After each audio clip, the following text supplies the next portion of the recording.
Alright, got the header back from the shop, and unfortunately I already tested the fitment. This bend still needs to go out a little bit more. It's almost there, so I gotta take it back and have them try to bend it a little bit. I feel bad because I went through the effort of doing it and it wasn't done right, but I didn't really give them any specific measurements or anything like that. In the morning I'm gonna take it back to the shop. Hopefully they can have it done by the end of the day. Before I do that, I noticed when I tried to put this flange on, it was still sitting kind of wobbly, and I'm trying to get it kind of more sturdy. What I'm going to do is I'm going to make basically an extra gasket for the top of the pipe. These are 1.25" washers, which is exactly how thick header is.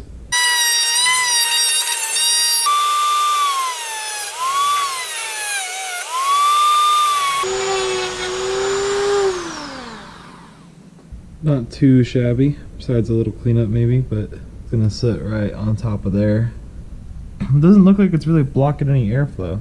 And I'm back. Got back from Brent's shop. I haven't tried it yet. And alas, it fits. Besides the little bit of wibbly wobbly I have going on. I think I literally just need that one little gasket I made. Pretty dang close to the foot peg. So let's get that little spacer gasket I made. Gonna throw our little homemade gasket.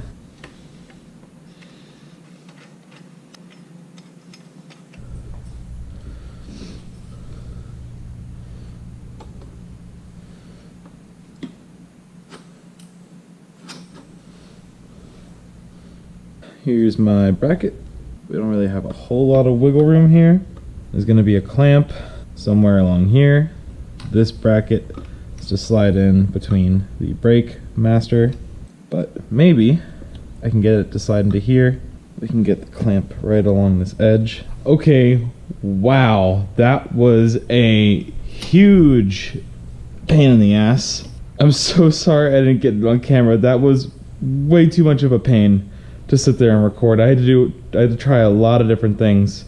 I had to actually make my own bracket out of one of those valve clearance checker tools that had a bend in it at the end, and that helped me kind of secure all this together. And I had to position it in such a way and twist the can so that it wasn't rubbing up against my swing arm.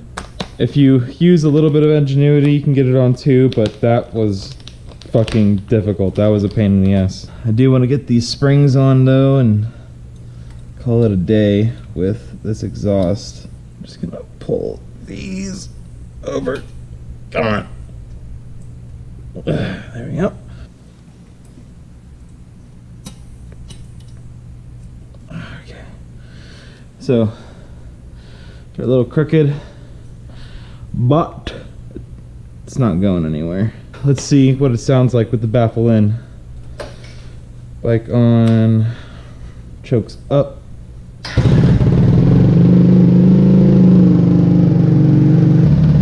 You know what? It's really not that bad. I don't mind it.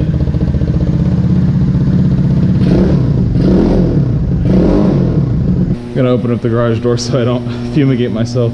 I'm so sorry I didn't record the sound clip with the baffle out. However, it was much louder, much more obnoxious, and I'm not doing it because it's not what I'm aiming for. So you will get that almost straight pipe tone, and very not raspy at all if you run this without the baffle.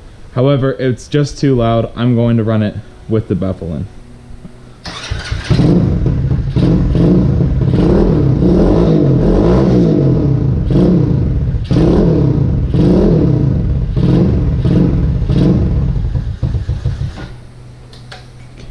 It sounds good. I like it. I like the way it looks, even though it's kind of crooked and looks a little goofy.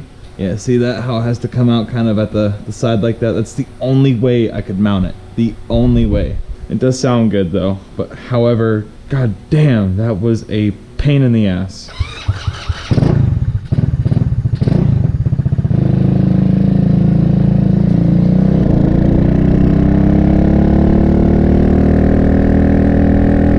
It definitely runs.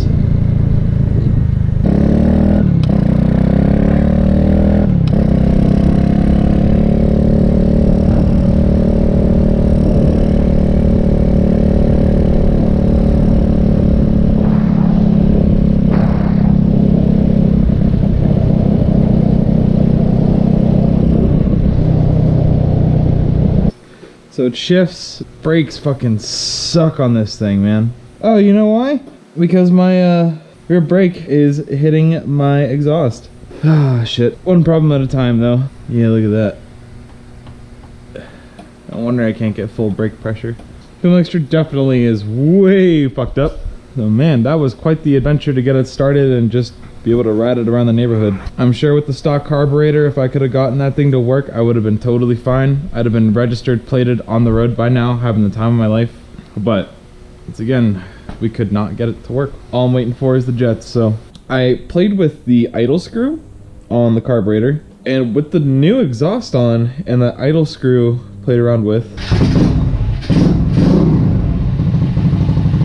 it actually idles, and that's with the choke completely down, so that's kind of cool. Okay, so I have these two turn signals that stick out, which will be replacing these guys. I also have these two flush mount turn signals, and I'm going to be installing these on these caps that go on this area of the side fairing. I'm going to be removing these 10mm bolts. There's two on each side. You also have this towel here just to set the headlight down on it when we'll be working on it. To remove this, it's that simple. Now I have these quick connectors. I think these are a lot easier to work with than these guys. Remove the side pieces from their clips here. And then, the side pieces should unclip, but that was shady. I'm going to be doing each side one at a time, and I believe this is a 14mm to get this nut off. Man, those were loose. Don't believe we're going to be reusing these.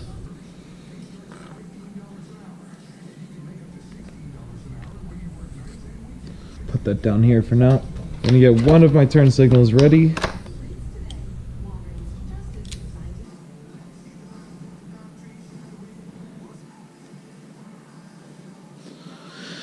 There we go. Now I just gotta put some electrical tape on here.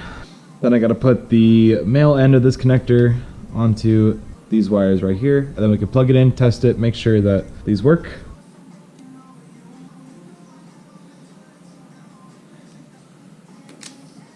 Also, just letting you know, green on these bikes is always a ground. And then color is power.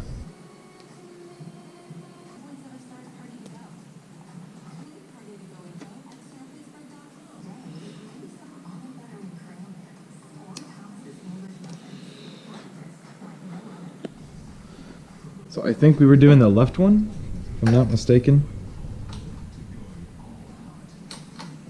Nope, it was the right one. Sick. Yeah, so you can see this one climbs. Some people like them, some people don't. I happen to like them. I did the same turn signal on the other side. And then I also added these little piggybacks onto my wires. This one's for the left side of the bike, this one's for the right side of the bike. So basically, my connections for the turn signals on my fairings will come through these sides. Pretty easy to access. I'm gonna plug into here and piggyback off my front turn signals. And I will show you how I put these on here. So I threw the turn signals on the little plastic piece that sits on your fairing like so. There's this little convenient triangle portion. I drilled it out to about a 1/2-inch hole to fit the connector through, and then I drilled the hole coming in through the plastic so I would know where to place the turn signal for it to fit the big plastic washer, which can also conveniently fit in this little groove. So I'll feed that through. This will sit on here, and then will be wired into the front of the bike when the time comes. But since I'll be tuning the bike soon, I'm not going to throw the fairings on. All I'm doing now is I'm just gonna button this back up. All my connections are made. Should double check though. I wanna make sure that my headlight works. Yep. And then my turn signal, so this is left. Nice, and right.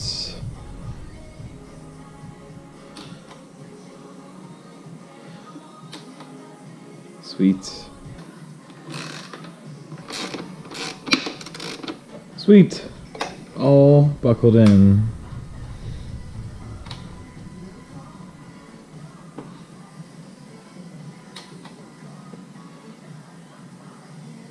Cool. I don't think they look that bad. What do you think? Think they look like cheesy or tacky or anything like that? I am curious to see what people think.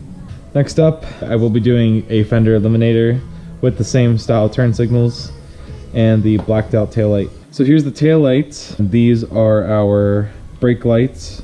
And then up here, it actually has turn signals as well. Just to make it easy, plug and play, we don't have to cut off the original connectors. The turn signals, I believe, use the other types of connectors that I'm not a fan of, so I will be adding those connectors to the turn signals. And then later, whenever I put the turn signals on the tail lights, I also don't want it to be like super messy, but when you're adding extra stuff and throwing in wires, it's kind of hard not to get messy, so you need to be as smart as possible whenever you're organizing your wires. Use zip ties to keep things together out of the way. You don't want to have a big mess under your seat. For the Fender Eliminator, this is not a Honda Grom Fender Eliminator. This is actually for a Kawasaki ZX-10, I believe, or 636, I'm not sure. I wasn't 100% sure on how the Fender Eliminators for the Grom look. Also, this is way cheaper. I think I've bought this for literally $15. Comes with an LED running light.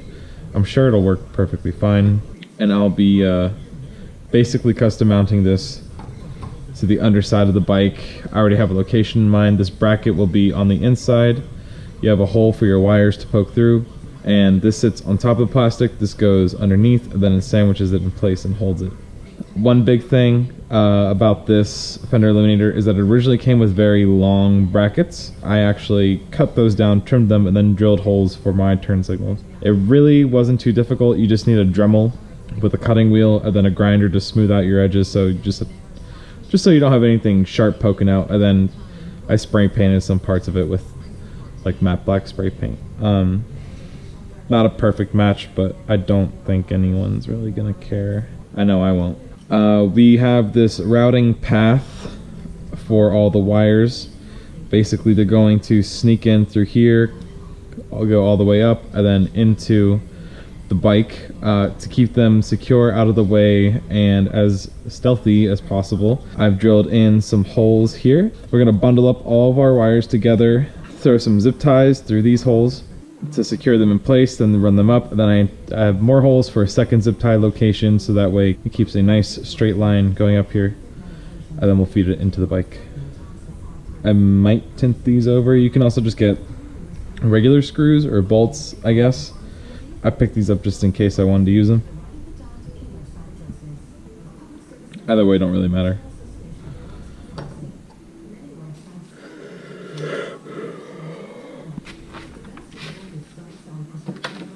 So I think I'm going to get started with the taillight first. So for the wiring for these taillights, you have two green wires.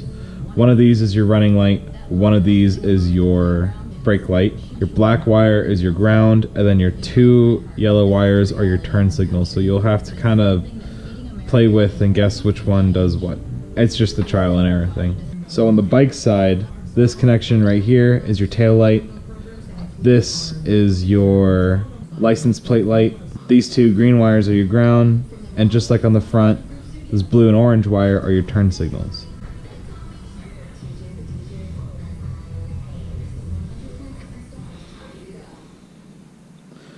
So first things first, we're going to disconnect all of these. So once you have this set, I mentioned tail light, license plate light, ground wire, two turn signals. So we'll set these off to the side for now. Take my toolkit out of here. So let's get this tail light out of here first. These are 10 millimeters, loose as shit. Why am I not surprised? Seem to have lost one of the washers that came off of here. No. I don't know where it went. Well, when we remove this, we should be able to find it. Oh, yep, there it is. You're gonna notice now, as you take your last bolt out, the whole thing is gonna wanna drop on you. Ha. There we are. And there's the washer I dropped. Ooh, that back looks a lot more cleaned up now. I don't think I know anyone that likes those whale tails. Alright, so it took me a couple tries, but I figured out the wiring order. I'll go over it in just a moment. I want to get this tail light installed into the bike first, and then plugged in so I can show you what it looks like. Don't forget to put your rubber washers on here.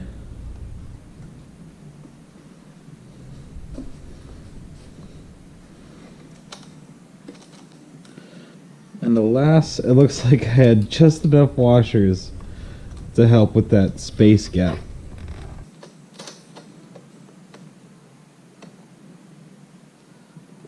Okay, so just barely, but managed to get it to fit. Luckily it doesn't look crooked or anything like that.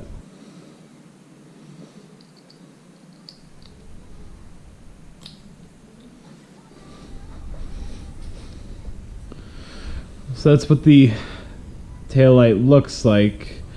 Click, click, click. Fitment could be better. I think it looks decent enough. So, as far as wiring goes, it took me a couple tries. Your green wire on this taillight, if you have it set up like this, is your ground, which would go to your green wire on your connector, so that's fairly simple to know. And then you have a striped, yellow-green striped wire and a black wire. One of those is the running light, one of those is the brake light. If you connect the brake light to the running light, it's just going to be max brightness all the time. Brake lever wouldn't actually do anything. That happened the second time I hooked it up, so I just reversed my striped and my black wire. Although real quick, I do also want to see what the turn signals look like. So normally you can crimp these in. I'm having them kind of loosely secured. So we take them out in just a moment. I had them in backwards. There's your left turn signal. Make sure the right one works. And indeed it does. I'll have those connected plus my other ones.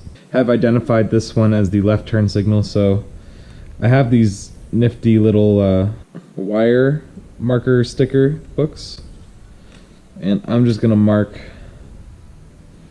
my left one now while I know what it is. You don't have to do it this way, this is just a crude way of me doing it so I can easily identify it.